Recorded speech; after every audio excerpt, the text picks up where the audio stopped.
Problem आ गई भाई, बढ़िया खाएंगे पिएंगे खुश रहेंगे, है ना? आपको लगता होगा कभी कभी, नहीं?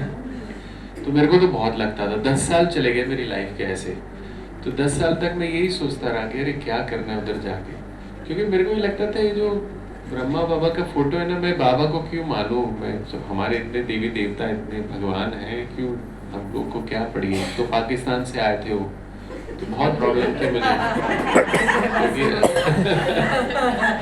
तो मेरे को ना तो 10 साल लग गए ये बात समझने में कि भाई बाबा कौन है।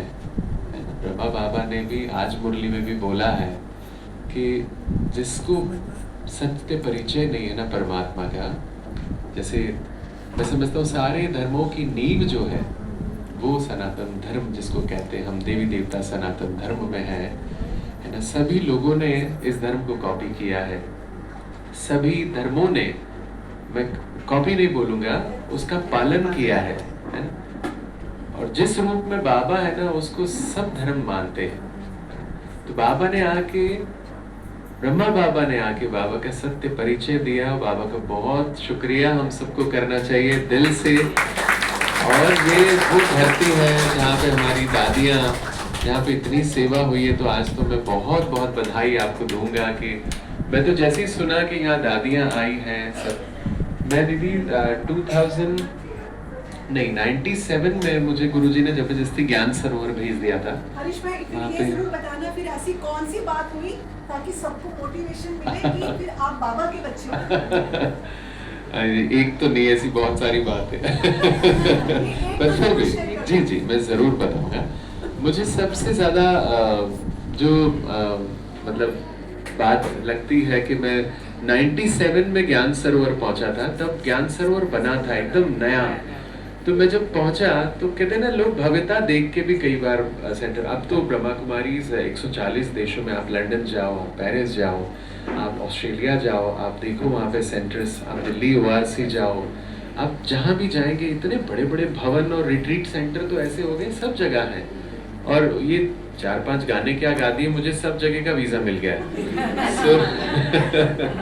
सो मुझे तो मैं तो थैंक यू, मैं बाबा को बोलता था कि शुरू में ना जब हमारे सेंटर में मुझे मेरा ना कोर्स नहीं हुआ था, सच में मैं आपको बताऊं, बिना कोर्स के अगर आप सेंटर में आ गए ना, तो बाबा ने आज भी बोला ना वो परियों की सभा में ना वो फिर बदबू आती है, इंद्र की सभा में ना फिर वो पता चल जाता है कि भाई इसको बाबा से प्यार नहीं है।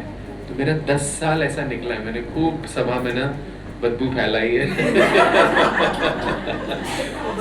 10 साल तक मुझे ना बुलाते थे वो गाना गाने के लिए सेंटर में, उज्जैन में सेंटर था हमारे।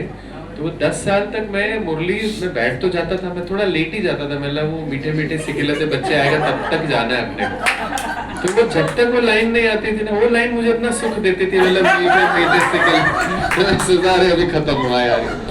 तो आप यकीन मानिए कि मुरली समझ में ही नहीं आएगी ना अगर आपने कोर्स नहीं किया है, आपने जान, आपका बाबा से प्यार नहीं है, अगर आपको पता नहीं कि भाई बाबा ही वो सब धर्म का पिता है, वो सब क्रिश्चियनिटी का, सब मुस्लिम लोगों का भी पिता वही है। जब तक आपको ये बात नहीं समझ आएगी और जब तक आपको ऐसा अनुभव नहीं होगा ना, कोई बाबा साक्षात्कार नहीं, बाबा अनुभव कराता है और ऐसा अनुभव कराता है ना। मेरा अनुभव छोटा सा सुनाता हूँ।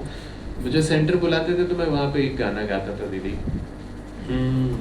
कदम कदम पर मदद तुम्हारी एहसास दिलाती है, सोचो तुमको कौन मिला है, सोचो तुमको कौन मिला है, कौन तुम्हारा साथी है। बस ये गाना गाता था और मैं अक्सर मन में सोचता था, मेरा बाबा कब तक सुरेश वाडेकर जी का गाना गाऊंगा मैं, मेरा भी तो एक गाना होना चाहिए ना, कोई एक तो गाना दे दो बाबा जो ब्रह्मा कुमारी में मेरा एक गाना खुद का हो। तो मैं अक्सर ये बोलता था, मतलब होती ना, देखो लालच सबके मन में होता है, बाबा से हम जाने अनजाने मांगते ही रहते हैं, है ना, कुछ ना कुछ आ जाता है मन में कभी कभी, मेरे तो बहुत ही आता था। सो मैं बोलता ही रहता था बाबा ऐसा, अगर बाबा हो सच में तो कोई तो गाना होना चाहिए ना, मेरा हिट होना चाहिए, ऐसा नहीं। फिर उसके बाद ऐसा वक्त आया कि मेरी शादी हुई हम दिल्ली चले गए, दिल्ली में बड़ा स्ट्रगल हुआ और वहाँ पे ना कुछ बात बन नहीं पाई। इंडियन आइडल आया, इंडियन आइडल में मैं सिलेक्ट हो गया, सिलेक्ट होके यहाँ आया तो फिर एकदम से हीरो बन गया। पूरी दुनिया में शोज हो रहे, बड़े बहुत सारे, बोरा भर भर के घर में पैसे लेके आते थे, बहुत पैसे कमाए। सो वो दौरान में ना थोड़ा सा पैर भी फिसलता है, जब भी ये ध्यान आता है ना तो फिर गड़बड़ भी होता है। तो 2-3 मिनट में ख़त्म करता हूँ, ज़्यादा लंबा नहीं। सो मैं जब मुंबई आया तो हमारे लोखंडवाला सेंटर में इंडियन आइडल कौन सी सीजन 1 दी थी, सीजन 1 सबसे पहला, जिसमें अभिजीत विनर था और मैं, हम लोग इधर ही फेमस स्टूडियो में हमारा शूट होता था। और बड़ा वो तो एकदम कहते हैं ना, फर्श से अर्श पे पहुंचा दिया Indian Idol. Thank you Indian Idol वाले भैया जिन्होंने भी सोचा था।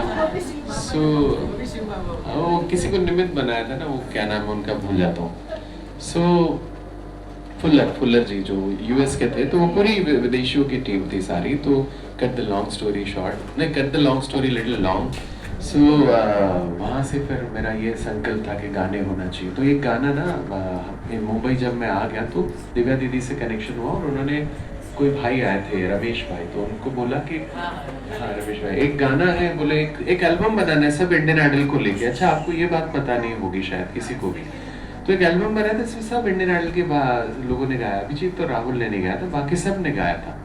और उस एल्बम में एक गाना मेरा था, वो गाना था जैसा सोचोगे तुम वैसा बन जाओगे। तो वो जैसा सोचोगे तुम वैसा बन जाओगे, जैसा कर्म होगा वैसा फल पाओगे। श्रेष्ठ कर्म का आधार है, खुद का कर लो दर्शन, यही जीवन का सार है, यही जीवन का एक बार और जैसा सोचोगे तुम वैसा बन जाओगे। तो चलो ये गाना गा लिया, लेकिन मैं ज्ञान में नहीं आया था ये गाना गा के भी। मैंने सोच तो लिया था पर वैसा बन नहीं पाया था। फिर हमारे लोखंडवाला में पारिजात दीदी थे, तो पारिजात दीदी ने मुझे फोन करते थे, हरीश भाई आप आज भी क्लास में नहीं आए, आप कहाँ गए थे, क्यों नहीं आते आप क्लास में, आपको आना चाहिए। और तो दीदी ने बहुत पालना की। फिर धीरे धीरे और दिव्या दीदी की पालना भी मिली, और दिव्या दीदी ने फिर एक और गाना, एक एल्बम बना जिसमें शान जी, सोनू जी, अलका जी, सबके गाने थे।